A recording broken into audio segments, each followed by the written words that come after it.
Gracias por la invitación a los organizadores, al CRT y al Senacica, para platicar un poco sobre, bueno, mucho sobre el picudo del agave. Van a decir, híjole, ya va a terminar. Más bien, antes de que se me olvide y no me corten la presentación, pues agradecer a todas las personas que nos han apoyado en este proceso, ¿verdad?, o proyectos de investigación,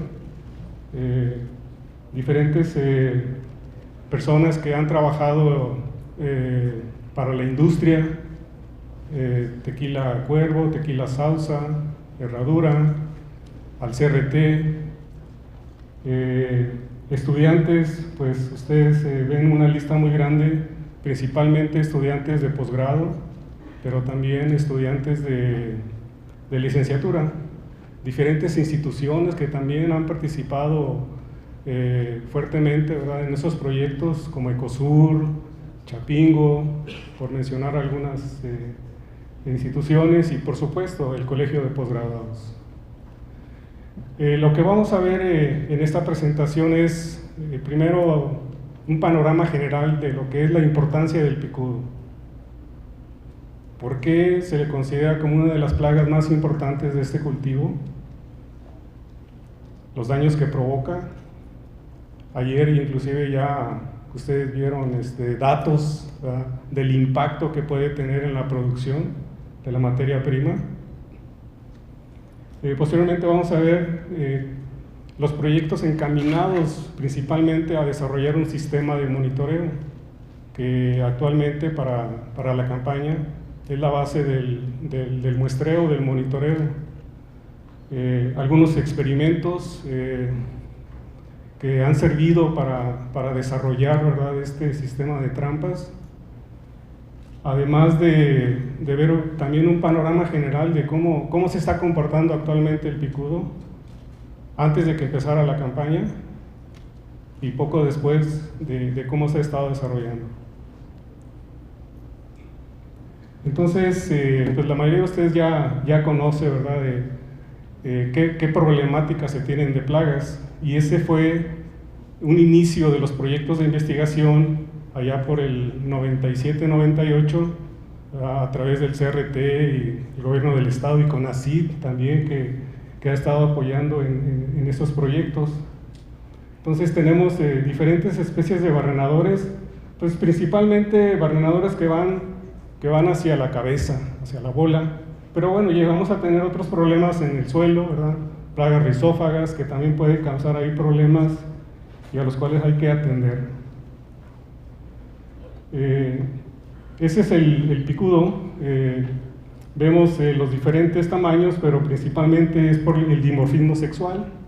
Generalmente las hembras son más grandes que los machos, entonces ustedes ven la escala, cuánto mide, cuánto llega a medir el adulto o la picudita, ¿no?, que es la más grande. Ya hemos conocido muy bien cómo se comporta, qué ciclo tiene. Es importante conocer, por ejemplo, cuántos días requiere la larva para desarrollar, que es la que nos va a causar los principales daños, daño directo, alimentación del tejido. Ustedes ven de 47 a 124 días, dependiendo de la planta de agave que esté atacando. Y para tequila, agave tequilero, son alrededor de 50 días más o menos. Entonces, es por eso que hay que ponerle atención, ¿no? Entonces, su ciclo completo, más o menos unos 70 días.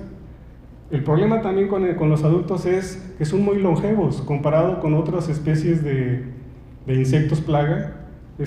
Puede vivir más de 100 años, perdón, ya me fui proyectando, ¿no? Más de 100 días puede estar viviendo, alimentándose inclusive el adulto de tejido de agave, causando daños indirectos. Inclusive se considera que, más adelante vamos a ver, que está asociado con transmisión de algunos fitopatógenos, principalmente bacterias. Esta es una foto para nosotros que andamos buscando el picudo, pues es muy bonita, ¿no? Encontramos todos los estados de desarrollo, y ustedes ven que lo dejamos y él puede seguir viviendo en ese lugar. Ahí podemos encontrar una gran cantidad inclusive de adultos. Más adelante vamos a ver cuántos picudos adultos encontramos por planta y cuántos inmaduros puede haber. Y también una relación de lo que encontramos en trampa y lo que puede haber en planta.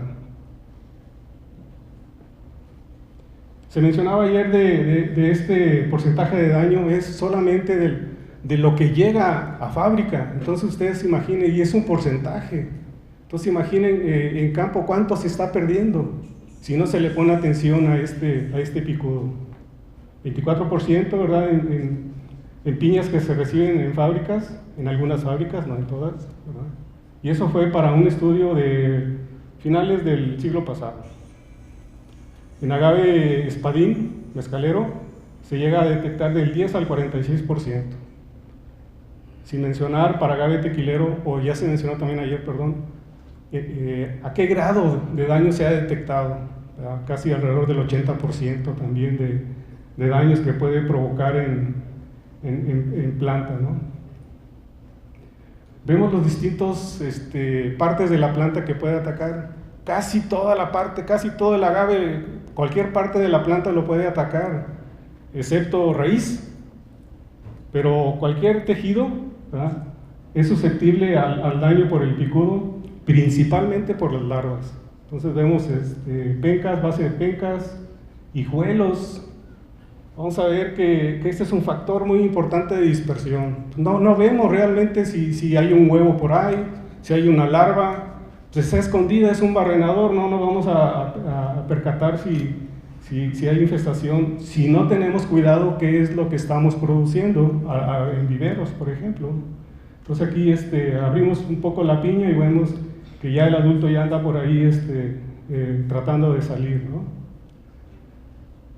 Hay otros daños que producen las pencas, esto no es muy común, pero es cuando las infestaciones son muy altas.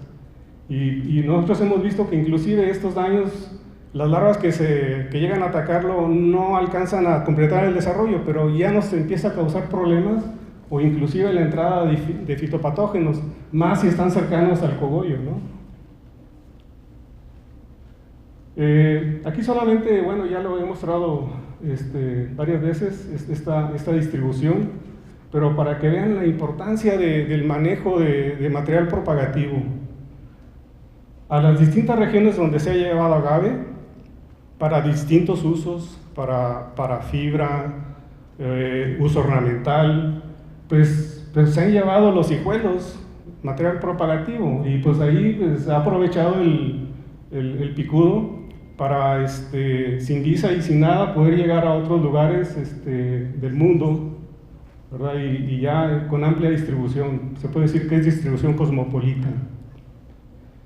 Y vamos a ver que también puede causar problemas muy fuertes en otros agaves que son también de importancia económica, ¿verdad? En mezcalero, angustifolia, atrovirens, pulqueros, cupreata, que también es maguey mezcalero, furcroyes, el enequén, el sisal para fibra, allá para África es muy importante este cultivo y también causa problemas muy fuertes. Y aquí el que nos da el dolor de cabeza, ¿verdad?, es en el agave tequilero, en el nardo también, infestaciones hasta a veces más fuertes de las que podemos detectar acá también en tequila. Otras especies de agaváceas, ¿verdad?, y otra, por ejemplo, que se produce sotol. Entonces podemos ver que prácticamente donde hay agave, sean silvestres, cultivados, ornamentales, pues ahí va a andar el picudo, ¿no? Tratando de sobrevivir. Y lo que les comentaba de la asociación, o la mayoría de ustedes ya conoce, sabe, ¿verdad?, de que picudo se ha asociado con presencia de algunas enfermedades. Donde está la enfermedad, casi si disectamos cortamos aquí el cogollo, vemos la piña y ya generalmente va a haber una fuerte infestación de picudo en los diferentes estados de desarrollo. Esta también ya desde el 2000, 2001 o finales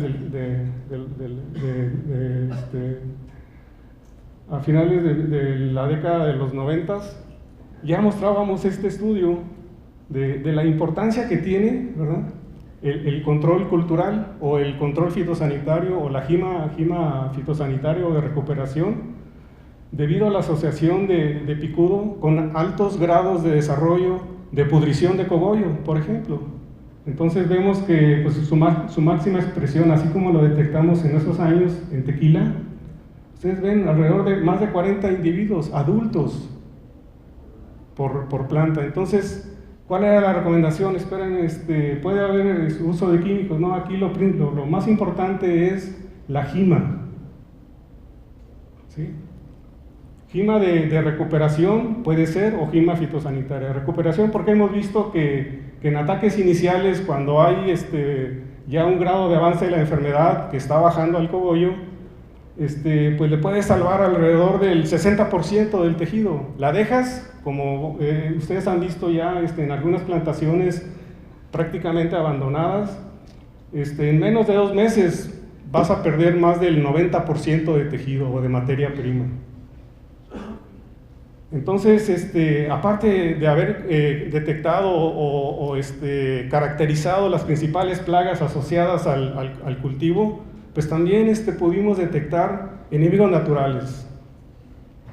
Si somos muy agresivos con los insecticidas o con otras estrategias relacionadas al control químico, no vamos a dejar trabajar a estos parasitoides que ya hemos detectado, a coleóptero depredador, que pueden ser muy efectivos. Si conservamos esta fauna benéfica, a veces no va a ser necesario andar ahí desesperados con qué insecticida voy a elegir para el control, que también hemos trabajado o hemos hecho pruebas de efectividad biológica para determinar qué insecticidas, ¿verdad?, pueden ser usados en caso de ser necesario. Hemos trabajado también con hongos entomopatógenos. Hay diferentes cepas que se han detectado, que se han aislado de aquí, de algunas regiones, o cepas que ya están, que tenemos disponible allá en el colegio, o inclusive aquí con el doctor Marcelino Vázquez de la UDG. Él también nos proporcionó algunas cepas, las probamos y ustedes ven el impacto que puede tener en adultos. Picudos adultos, es el estado más susceptible a ser atacado. ¿Por qué? Porque es el que está expuesto y sobre él podemos trabajar también. Para nosotros después una parte muy importante fue conocer el comportamiento, la comunicación química que tienen estos insectos, como ya se tiene en otras plagas de especies relacionadas con picudos, como en plátano, en coco, y aquí entonces no podía ser la excepción. Entonces nos abocamos a trabajar la ecología química, conocer qué feromonas están asociadas en esa comunicación, cómo es que una picuda o un picudo se comunica con estas moléculas para decirle a otros individuos: vénganse, aquí hay planta, aquí podemos encontrar suficiente recurso, libero una feromona y voy a atraer ya sea machos a hembras. Entonces se pudo determinar que el macho adulto es el que produce esta feromona a diferentes concentraciones, ¿verdad? Entre más viejo el picudo, más picudo y produce más feromona. Si lo dejamos en la planta, ¿verdad?, ahí viviendo ahí tranquilamente, va a seguir produciendo más feromona y va a atraer a más insectos, a más individuos de su especie. Otro aspecto importante que también necesitamos conocer a los volátiles. La planta naturalmente libera volátiles. Si está estresada, libera más volátiles. Estresada por condiciones ambientales, agua, o por daño mecánico, físico, mecánico por algún patógeno, por ejemplo. Pierde defensas, ¿verdad?, y empieza a liberar compuestos que son también, ¿verdad?, aprovechados por los insectos para dirigirse a esas plantas. Se supone que entonces son plantas más débiles y es lo que va a aprovechar el insecto para llegar, ¿verdad?, Pero un solo individuo no es suficiente, o dos. Por eso se les llama feromonas de agregación. Llaman, así como en los descortezadores, empiezan a llamar a otros individuos para poder vencer la resistencia de la planta y poderla colonizar. Entonces, vamos a ver aquí algunos estudios que realizamos para poder desarrollar un sistema de trampeo. ¿Por qué era necesario desarrollar un sistema de trampeo? Porque cuando empezábamos a llegar a las plantaciones, nos decían, oye, pero no puedes cortar planta, a ver cómo le haces, pero para encontrar qué plagas hay, pero no me cortes planta, no me gimes. Bueno, tampoco sabíamos gimar, ¿no? Entonces, iba a ser muy difícil poder estimar poblaciones. Lo hicimos, ¿verdad? Batallamos mucho para que nos dieran permiso de gimar planta y determinar niveles de infestación, que es lo más importante en un sistema de manejo integrado, determinar niveles de infestación y relacionarlo con niveles de daño. Y como les comenté, bueno, también trabajamos determinando qué enemigos naturales están asociados. En ese desarrollo del sistema de trampeo de feromonas tuvimos una participación muy importante del doctor Julio Rojas de Ecosur, ¿verdad?, que nos apoyó para desarrollar los experimentos, ¿verdad? Y nosotros él a nivel de laboratorio y nosotros a nivel de campo empezamos a desarrollar esos trabajos. Entonces, los primeros trabajos aquí para el 99 y 2000, vean ustedes los picos más o menos de cuándo se presentan, marzo, abril, ¿verdad? Marzo, abril, son diferentes estados de desarrollo. El verde, los adultos, ¿verdad? Entonces, era posible, pero bajo ciertas restricciones, conocer cómo se comportaban los picudos, ¿verdad?, en planta. O sea, estos son datos solamente de lo que había en planta. Posteriormente, seguimos trabajando también, nos daban permiso y nos dijeron, bueno, está bien, mira, ya hay una plantación en donde tiene cierto nivel de infestación, tú nos dices que la gima de recuperación es posible. Bueno, trabaja sobre esas plantas, y sobre esas plantas pues, entonces pudimos determinar ciertos niveles de infestación. Ustedes ven para el 2008-2009, casi 10 años después, otra vez, o sea, cómo se siguen comportando esas poblaciones. Marzo, abril, ¿verdad?, los picos poblacionales, aunque ya para el siguiente año, desde diciembre, enero, pues ya empezaba a haber altas infestaciones, picudos totales, picudos adultos, y diferentes plantaciones.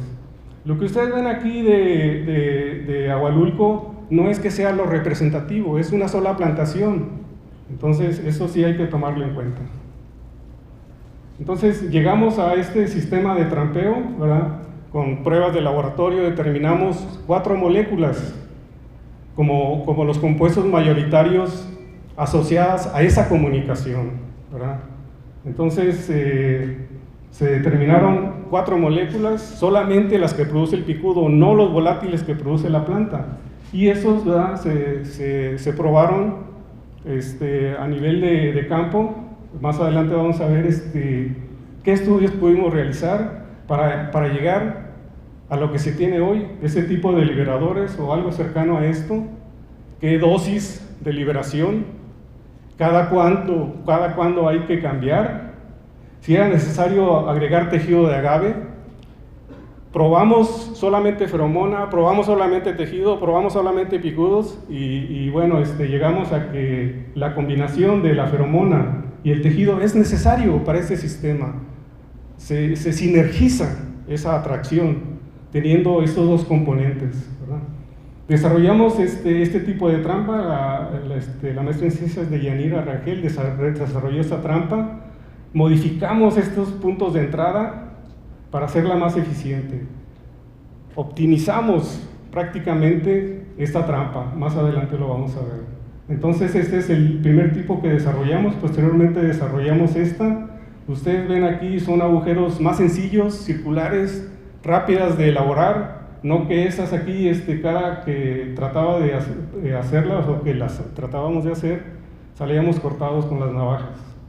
Y estos no, con un taladro rápido. Modificamos también el punto de entrada, agregándole conos de plástico. Una vez que entra el picudo, le va a ser más difícil encontrar otra vez este punto de entrada que esto que está aquí más sencillo. Y también vimos que si teníamos el tejido en bolsas, el picudo se iba a dirigir directamente, bueno, lo atraía la feromona también, pero se iba a ir directamente a donde está el tejido. Y si perforaba la bolsa, le iba a ser más difícil salir. ¿Por qué? Porque había mayor concentración del insecticida que se estaba usando, ¿verdad? Entonces esto también nos sirvió.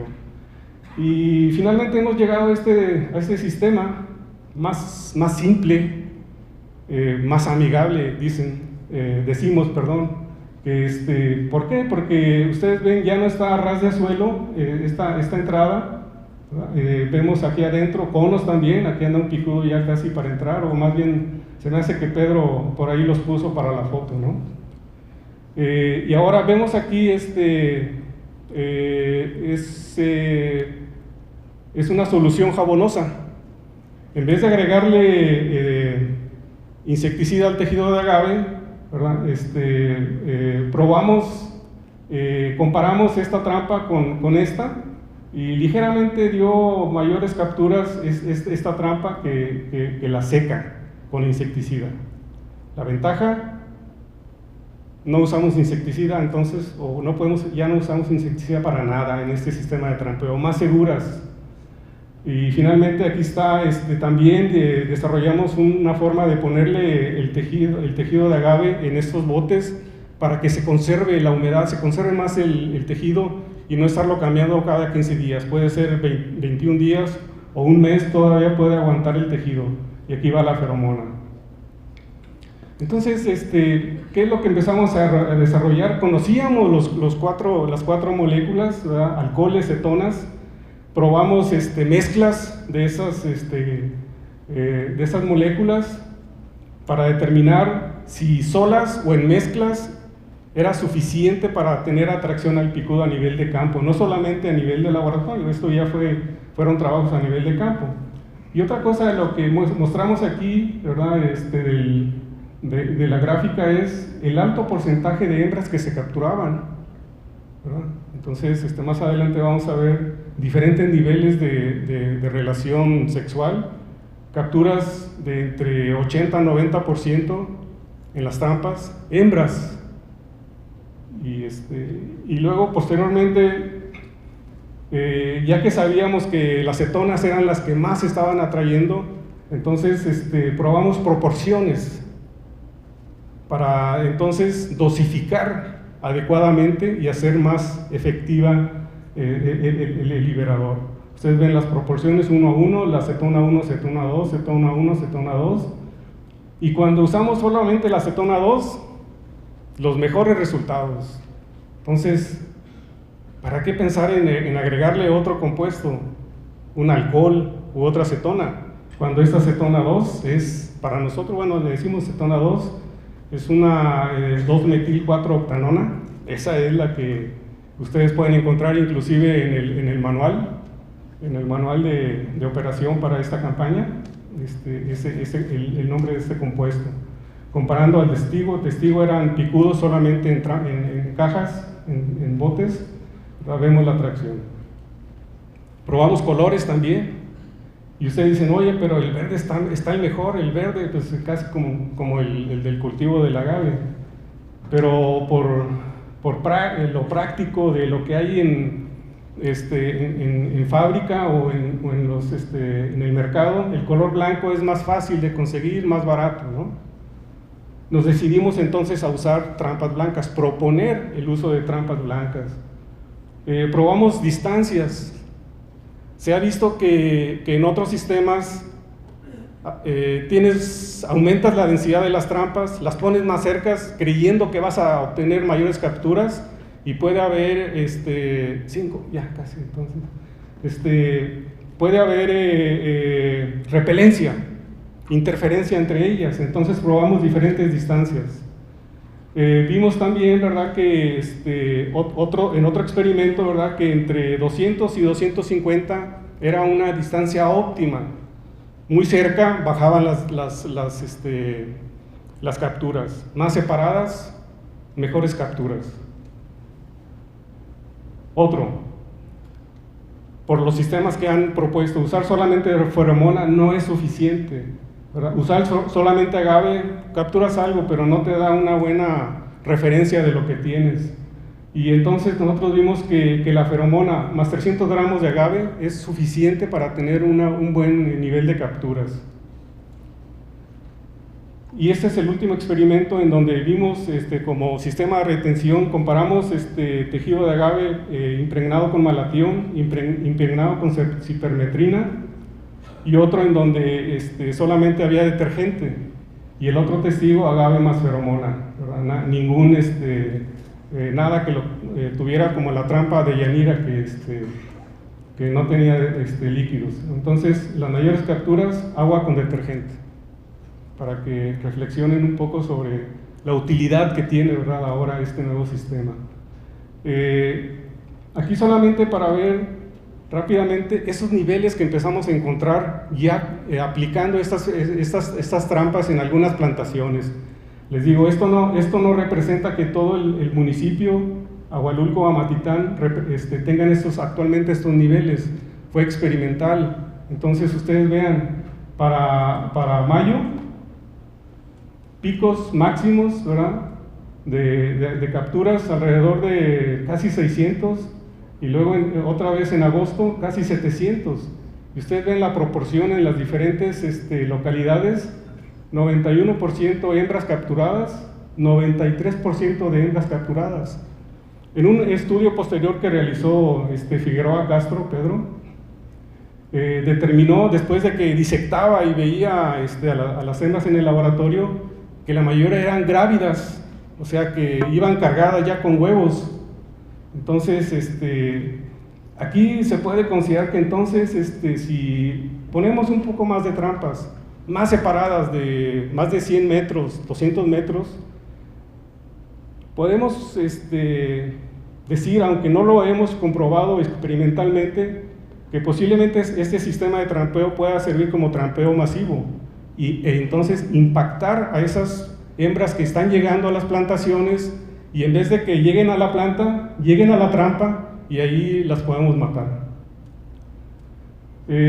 Solamente para ver, si tenemos estos puntos aquí de infestación en trampas, nos dan una idea de cuánto tenemos en planta. Pues entonces, por ejemplo, este pico, ¿cuánto representa? Marzo, pico de picudos por planta, fíjense, todos los estados de desarrollo, más de 100 individuos. Entonces podemos hacer un estudio de relacionar, ¿verdad? Tenemos cierto número de capturas, ¿qué estimamos entonces tener en planta si rebasamos ciertos niveles de infestación? Y entonces tenemos los puntos de decisión. Y esto solamente para que vean lo que hay de adultos solamente, ¿verdad? Estos picos en abril, en marzo y abril, los picos máximos, pero más bien es esta proporción de lo que hay en planta. En planta la proporción sexual es 1 a 1, y acá en lo que tenemos en trampa, fíjense, es más del 90%, o sea, buenas capturas de hembras. Se puede impactar la población. Podemos hacer entonces esa relación y decir que más o menos de 100, que es lo que estuvimos ahí capturando, representa más o menos 20 picudos por planta, y adultos, ¿verdad? Y puede haber hasta el doble de inmaduros ya atacando las plantas. Rápidamente, ya vieron ustedes ayer, el doctor Trujillo les mostró más o menos cómo se ha comportado la población ahora que se está trabajando con la campaña. Ya vemos para el 2013, ¿verdad?, información de diseño a través de los trabajos de la campaña contra plagas reglamentadas del agave. Regionalmente, el promedio para el 2013 es 53. Y ustedes ven aquí lo que representan los colores rojos, más de 100 picudos por predio. 2014, menos del 90%, ¿verdad? 5 en promedio en las trampas.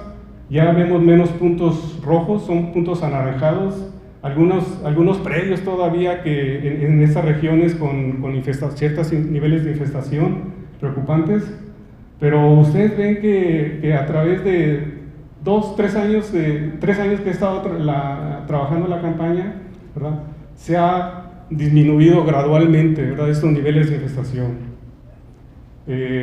Poco tiempo, se espera que entonces se esté impactando todavía más, ¿verdad?, conforme se siga implementando la campaña, ¿verdad?, en más predios. Entonces tenemos el comportamiento 2013, ¿verdad?, altos niveles de infestación. 2014 va bajando y todavía 2015 va bajando más, posiblemente vaya a bajar a menos de un picudo por trampa. Esto es principalmente para los estados Tamaulipas, aquí vemos Guanajuato, Michoacán, Nayarit y Tamaulipas, son promedios, ¿verdad?, de infestación. Ahora, estos niveles de infestación, ¿en qué estados son donde se presentan los mayores niveles? Pues hemos visto que Nayarit todavía va bajando, ¿verdad?, gradualmente, menos de 4. Y entonces Nayarit aquí todavía con algunos niveles todavía de infestación no muy altos, pero sí que tienen que atenderse, ¿no?